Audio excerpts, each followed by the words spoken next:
और आर्या ने लिखा है, ironically, my first book of Meditator literally actually got wet and melted and disintegrated. तो लेडी मिलारेपा बनो, उस मेल्टेड डिसइंटीग्रेटेड किताब को भी पढ़ो।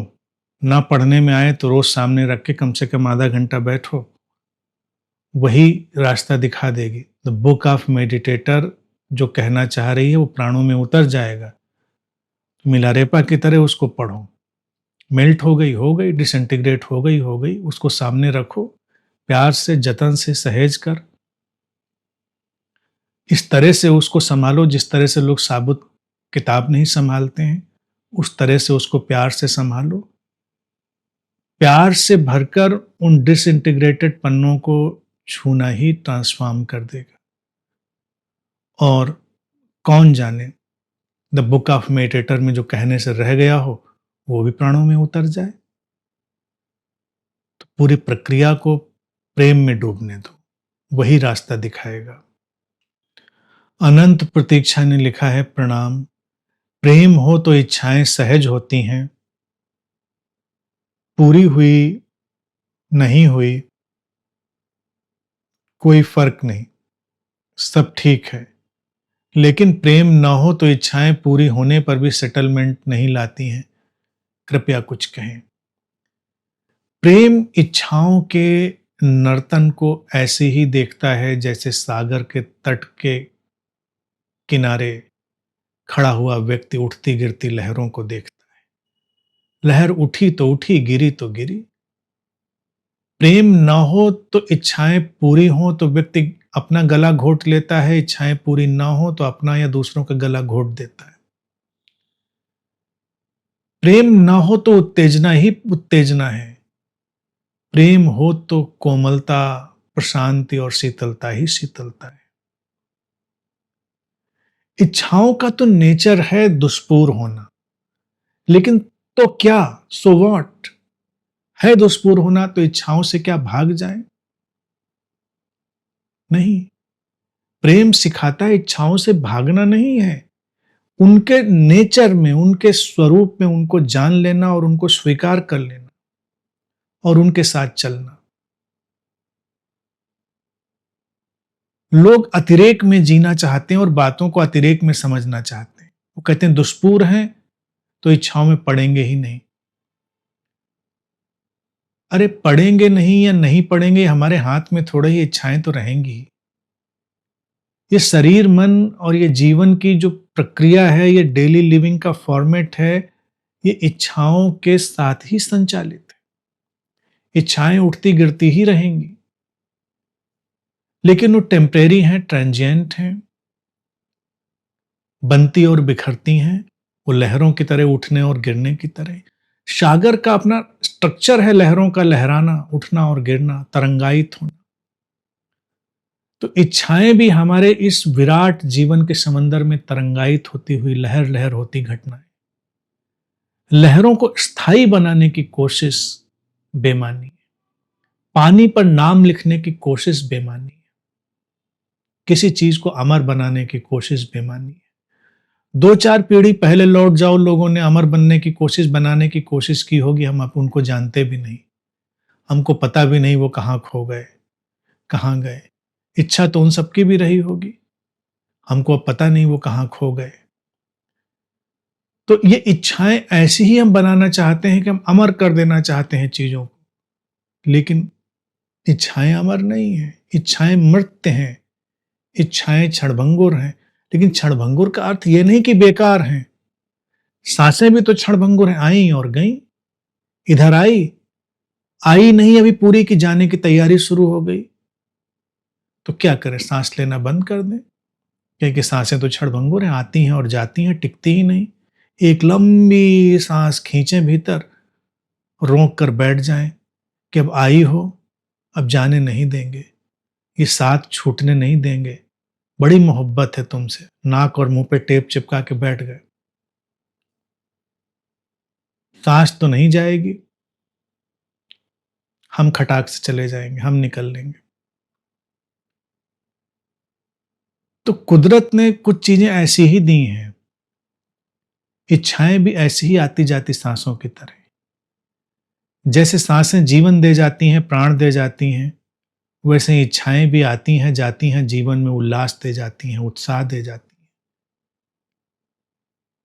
बस उतना काफी है।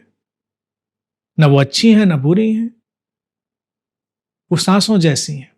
वो आएंगी और जाएंगी, बनेंगी और बिखरेंगी।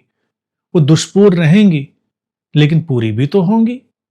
लेकिन पूरी हो ही जाएंगी आत्यंतिक रूप से, ऐसा होगा नहीं। जैसे सांसें आ ही जाएंगी, ऐसा नहीं होगा। इच्छाएं पूरी ही हो जाएंगी, ऐसा नहीं होगा। वो अधूरापन जो एक तनाव पैदा करता है, वो जीवन को संचालित करने की प्रक्रिया है। अधूरापन भी बुरा नहीं है। इच्छाओं के पीछे छुपी दुष्पूरता मैकेनिज्म है जीवन के संचालित रहने का।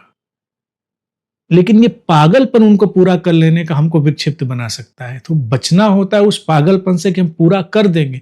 हमने बस मैकेनिज्म को जान लिया, बस फिर इच्छाएं चल रही हैं, आ रही हैं, जा रही हैं। हम उस वैक्यूम को, उस स्पेस को यूज करते हैं और जीवन सुचारू रूप से चलता रहता है। अनंत देवीना ने लिखा है, प्रणाम अनंत श्री, माई मदर्स क्वेश्चन। मेरे बड़े भाई मेरे कबीर थे। उनके देहांत के बाद से घर में बिखराव आ गया है। कुछ घटनाएं ऐसी बनी जिसकी वजह से छोटे भाई और बहन के साथ संबंध बिखरने लगे हैं। बहन अपने व्यवहार से रह रहकर परेशान कर रही है। पहले वो बड़े भाई के साथ दुर्व्यवहार करती थी, अब मेरे साथ करती है। दिखावे की प्रवृत्ति अधिक है उसमें। नवंबर में मेरी छोटी बेटी की शादी है। व्यवस्था को लेकर थोड़ा चिंतित हूँ। बच्चों का मॉरल सपोर्ट मिलता है, कृपया मार्गदर्शन करें।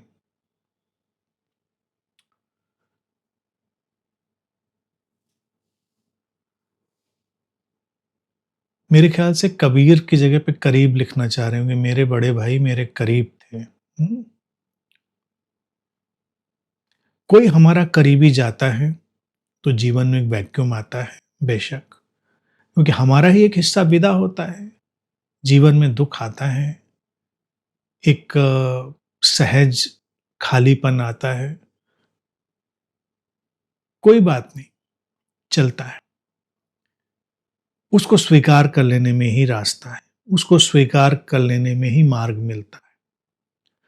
अब रहा सवाल किसी और का, बहन है, भाई है, या जो भी हैं, जो रिश्ते हैं, वो सबके अपने अपने नेचर में चलते हैं, अपने अपने स्वभाव में चलते हैं।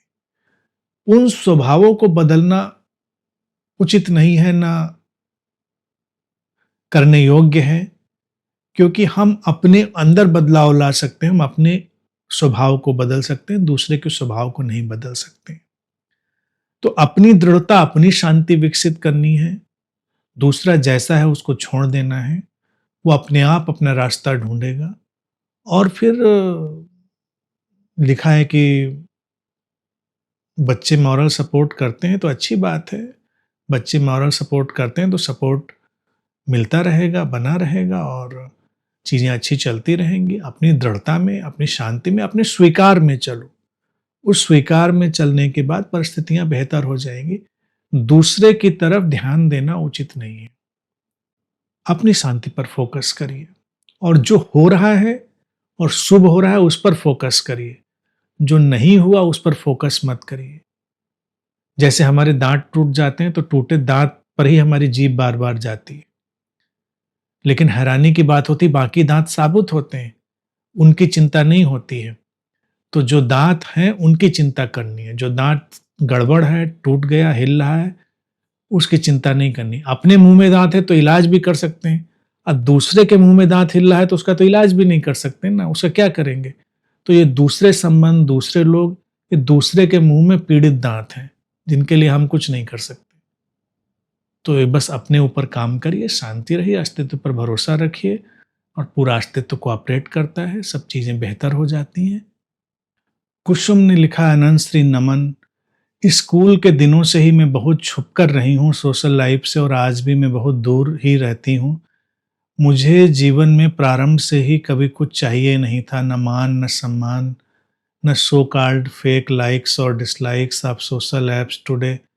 Library was my favourite spot, जहाँ मुझे बाबा बुल्ले शाह मिले, रूमी मिले, मीरा मिली और भी न जाने कितने प्यारे दोस्त मिले।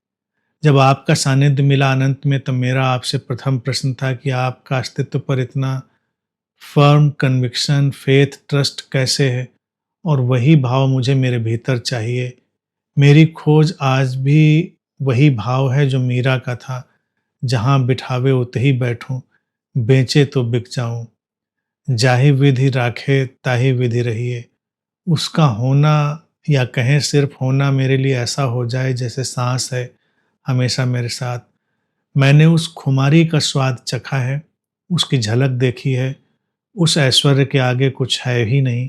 ये लोभी मन उसे आत्मसात करना चाहता है। उस अनुभव के बिना सब कुछ उधार है जीवन में मेरे लिए।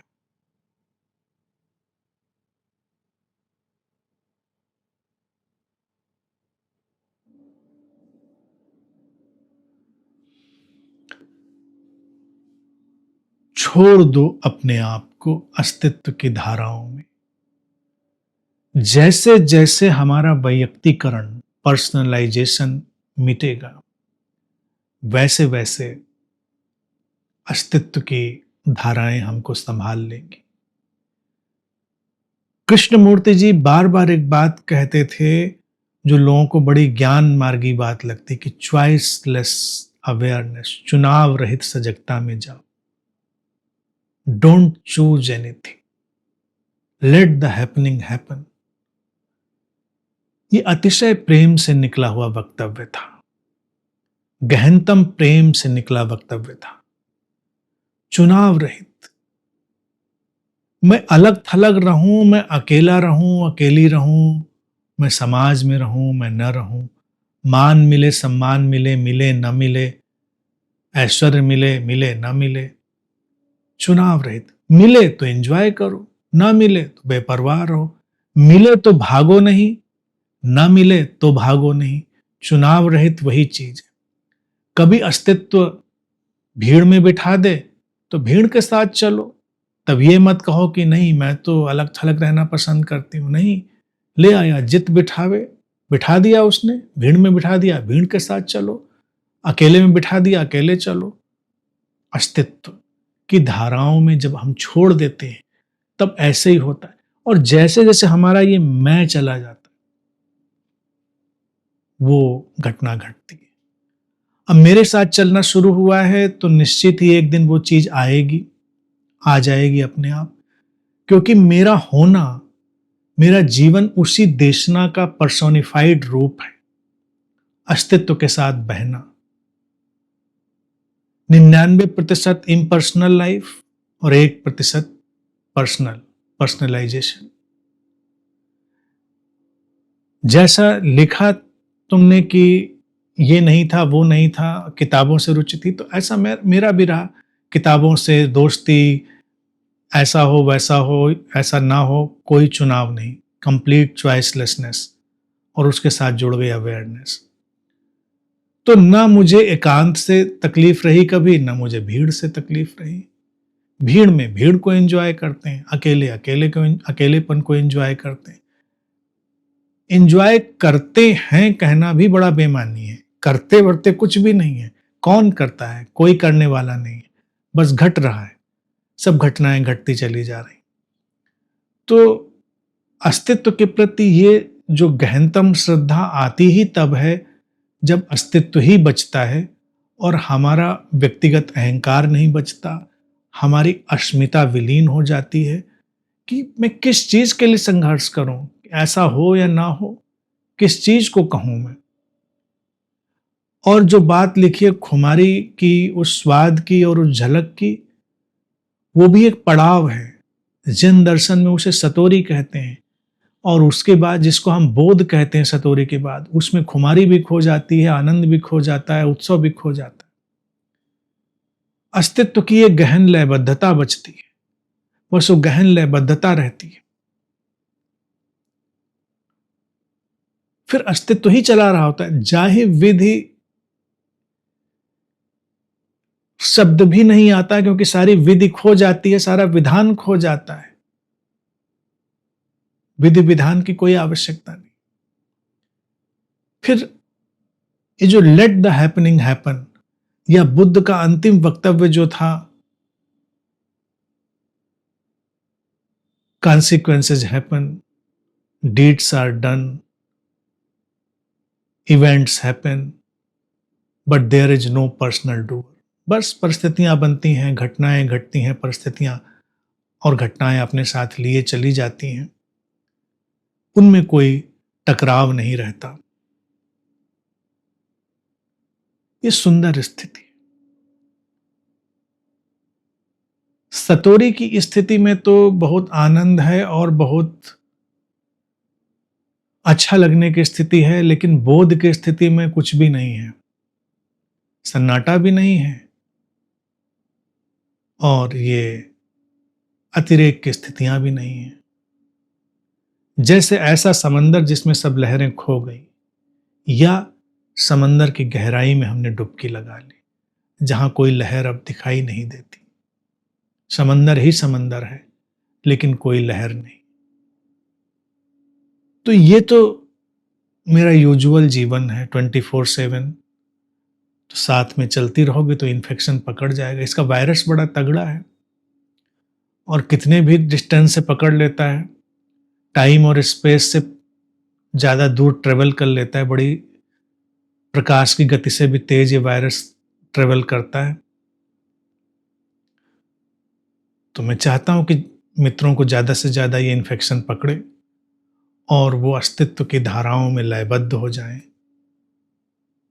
चुनाव रहित सजगता में चले जाएं, पर्सनलाइजेशन से इम्पर्सनलाइजेशन में शिफ्ट हो जाएं, पर्सन से प्रेजेंस में आ जाएं, और फिर जीवन खूबसूरत है। खूबसूरत का एहसास हो सकता है हमको ना हो, दूसरे देखेंगे तो बताएंगे कि जीवन खूबसूरत है, हमको हो सकता है उसका एहसास भी ना हो। जैसे मुझसे पूछो कि मेरा जीवन अच्छा है बुरा है, आई डोंट नो। ये प्रसन्नता है अप्रसन्नता है, आई डोंट नो। अच्छा है बुरा है, आई डोंट नो, नहीं पता। बस है, प्योर इजनेस, केवल होना। ये क्या है? ये बस अस्तित्व जैसा है, बेबूझ, अनिर्वचनीय, बस है। अस्तित्व ही बोलता है, अस्तित्व ही सुनता है, अस्तित्व ही चलता है, अस्तित्व ही सब कुछ करता है। तो ये बहुत आसान है। धीरे धीरे पर्सनलाइजेशन डिजॉल्व हो जाएगा, और जब डिजॉल्व हो जाएगा तो सब किताबें डिजॉल्व हो जाएंगी, मीरा डिजॉल्व हो जाएंगे, मीर डिजॉल्व हो जाएंगे, कबीर डिजॉल्व हो जाएंगे, दुख तकलीफ सब डिजॉल्व हो जाएंगे, कुछ नहीं बचेगा। बचेगा बस अस्तित्व का अव्याख्य स्वरूप, जिसका डिस्क्रिप्शन नहीं दिया जा सकता, वो बचेगा।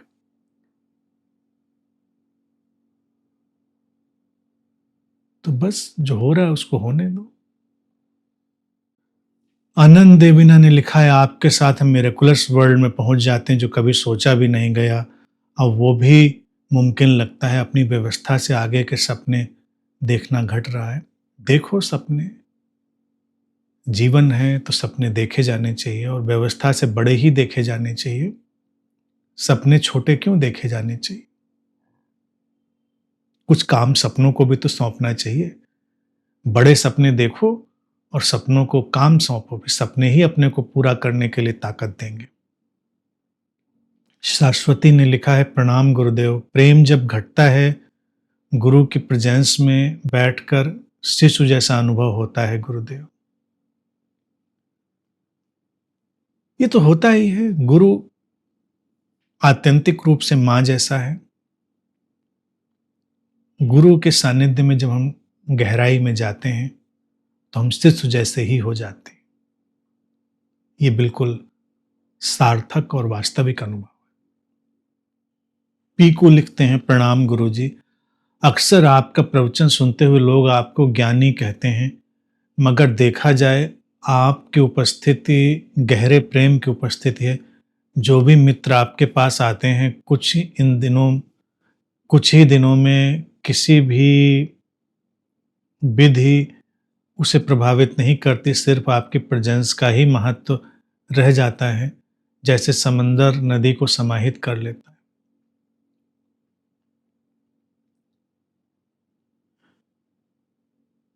पीकू बाबू बिल्कुल भी ज्ञानी नहीं है, ज्ञान का लेस मात्र ही नहीं।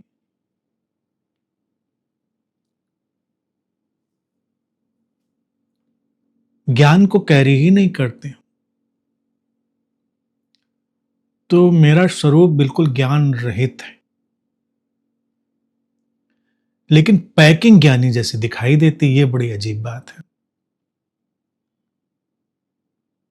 अब अस्तित्व तो पैकिंग अपने अपने ढंग की बनाता है, तो ये पैकिंग में ऐसा लगता है कि बड़ा ज्ञान है, लेकिन थोड़ा गौर से सुनेंगे तो दिखाई देगा कोई ज्ञान नहीं है, ज्ञान की जरूरत भी नहीं। ये ऐसा ज्ञान की पैकिंग है, जैसे ही उस पैकिंग को कोई छूता है, अचानक उसको पता चलता है पैकिंग तो खोलकर फेंकने के ही काम आती है, फिर उसके अंदर से कंटेंट निकालना पड़ता है। तो मेरा होना सारे ज्ञान को विसर्जित करने की प्रक्रिया है, ज्ञानी बनाने की प्रक्रिया नहीं। वो प्रेम के शिखर पर स्थित कर देना है, जहां प्रेम के शिखर से ज्ञान की गंगा बहती है। आर्या ने लिखा है, I think life has entered my life now in the form of A dance class for which I am so sincere and authentic and look forward to it and get ready nicely for it. In so many difficult situations, I have applied the simple formula of love and whole situation transforms, problem dissipate. Anant Sri, this not fulfilling and just watching the desire is a point. It makes me realize how some desires are not even actually wanted by me. It looks like passing gust of wind. I get triggered by others about my expectations and the clash between the external happenings and my image of myself, of my life, image about others. I have become milder now and let go of triggers sooner. But any form of complaining about life or victim feeling is not sticking in my brain now. Choicelessness is the only fun and freedom. I do have very capital hearty who cares inside me, but I feel slightly wrong for feeling that was, especially because I am doing a business and I need to grow in responsibility. Objective good and bad seems insane. We really believe and think in such terms. Good is what's good for me in the level to which I am perceiving me at the moment of making the good or bad level, and that judgment itself changes when I perceive me in a different way.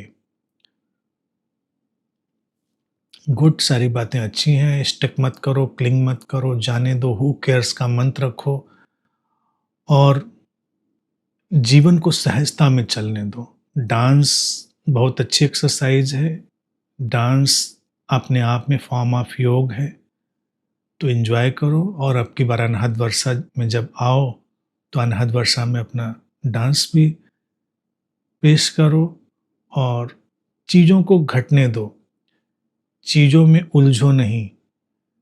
भावनाएं दूसरों की भी आती हैं, दूसरों के भी moods आते हैं, हम केवल अपनी ही चीज़ों को नहीं जी रहे हैं, हम पूरी कायनात की चीज़ों को जीते हैं। तो इसीलिए जब हम सेटल्ड होकर बैठते हैं, शांत होकर, तो चीज़ें आती हैं, गुजर जाती हैं, इमोशंस आते हैं, चले जाते हैं, फ्रस्ट्रेशंस आते हैं, चले जाते हैं, इवन गुड थिंग्स भी आती हैं और चली जाती हैं, क्योंकि वो कई बार हमारी अपनी नहीं होती, आती गई। अचानक एक्सटेसी ने पकड़ा, लेकिन वो एक्सटेसी कहीं से ट्रेवल करती चली आ रही थी, वो हमारी नहीं थी, लेकिन हमने एंजॉय किया। क्या फ़र्क पड़ता, आई हमारे पास थी, हमने भी एंजॉय किया, चली गई। तो जीवन में बस गुजरने दो, चॉइसलेस हैपनिंग्स को होने दो और मिलारेपा की तरह रहो, बिंदास, फ्री। तिब्बत का एक बहुत ही आइकन फकीर सेंट मिलारेपा हुए, और मिलारेपा नाम सूट ना करे तो मिली रेपी कर देते हैं उसको, मिली रेपी। अब की बार जब दीक्षा में आना होगा तो नाम दे दिया जाएगा, अपना नाम याद रखना। सपना गर्डलिंग ने लिखा है, गुरुदेव कैसे समझें कि अस्तित्व हमें चला रहा है या हम चल रहे हैं? सपना जी, समझो नहीं, समझने की जरूरत नहीं, अस्तित्व ही चला रहा है, बस इसको मान लो, सपोज कर लो। जैसे कुछ मैथमेटिक्स के फार्मूले होते हैं, suppose A is equal to B, तो इसके लिए अच्छा होगा एज इफ अस्तित्व चला रहा है हमको, बस खत्म बात। धीरे धीरे फार्मूला अप्लाई होगा, शिफ्ट होगा, और हम देख पाएंगे कि हाँ, अस्तित्व ही चला रहा है। समझने की जरूरत नहीं, just apply it, follow it and live it as if the whole existence is working and happening through me. कहती हैं कि पुष्पा जी ने लिखा है कि प्रणाम अनंतश्री, अभी तो अटेंशन सीकिंग नहीं है फिर भी बीमार हो जाती हूँ। अरे मैंने ये थोड़ा ही कहा कि अटेंशन सीकिंग से ही सब बीमार होते हैं, बीमारी से भी बीमार होते हैं, ऐसा थोड़ा ही है। सिर्फ सर्दी जुकाम पकड़ जाओ, टेंशन में बैठा कि मैंने किसका अटेंशन सीक किया था, वायरस बैक्टीरिया वो भी तो खुले घूम रहे हैं शिकार तलाशते हुए, और भी तमाम चीज़ें हैं, तो टेक इट इजी। हाँ, मतलब वो भी एक पहलू है कि लोग अटेंशन सीकिंग में बीमार पड़ते हैं, लेकिन अटेंशन सीकिंग से ही सारे लोग बीमार पड़ते हैं ऐसा नहीं है। अमित जायसवाल ने लिखा है, इंडिविजुअल प्रेम को तो पकड़ में आता है क्योंकि उसका एक्सपीरियंस तो हुआ है, बट एग्जिस्टेंस प्रेम में कैसे पकड़ में आए, जिससे आप रियल प्रेम, ट्रू प्रेम कहते हैं, कैसे हमारे अंदर घटे। इंडिविजुअल को ही पकड़ो अमित, इंडिविजुअल में कोई प्रॉब्लम नहीं, फिर इंडिविजुअल को चर्न करो, करते रहो तो इंडिविजुअल गड्ढ-मड्ढ होके इंडिविजुअल बन जाएगा। जैसे घूमते घूमते हमको चक्कर आने लगते हैं, हमको ठीक से दिखाई नहीं देता, गोल गोल घूम रहे हैं, गिर रहे हैं, गोल गोल घूमते जाओ, फिर चक्कर आ जाता है, पूरी दुनिया घूमने लगती है। तो इंडिविजुअल प्रेम को एक बार घुमा दो अच्छे से, इंडिविजुअल प्रेम में घूमते चले जाओ, तो इंडिविजुअल चक्करगिन्नी खा जाता है और गड्ढ-मड्ढ हो जाता है, तो इंडिविजुअल फिर इंडिविजिबल में बदल जाता है। था इंडिविजुअल, थोड़ी देर में इंडिविजिबल दिखाई देने लगता है, लेकिन इंडिविजुअल होना चाहिए तो उसको चर्न करेंगे जिससे इंडिविजिबल निकलेगा। वो चकरा गया इंडिविजुअल प्रेम ही इंडिविजिबल प्रेम बनता है, अस्तित्वगत प्रेम। सो इंडिविजुअल प्रेम इज नॉट बैड, उसके साथ चलो।